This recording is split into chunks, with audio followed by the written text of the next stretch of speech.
When you are ready to install your Super package that has HubSpot resources for the first time, Super does recommend that you create a dev portal within your HubSpot account. Now, if you've never done this, this is why this video exists.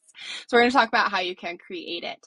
So when you are in your HubSpot account, you'll come down to this very last button here, the development button.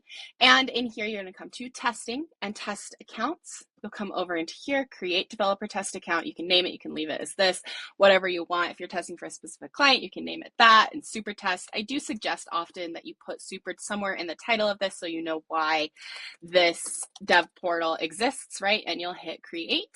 And that will give you the option to install your super package with HubSpot resources into a dev portal, which is a clean environment, does not have live data in it, and you are able to install it safely. So in case you run into any errors or anything like that, you are able to troubleshoot them in a sanitary environment.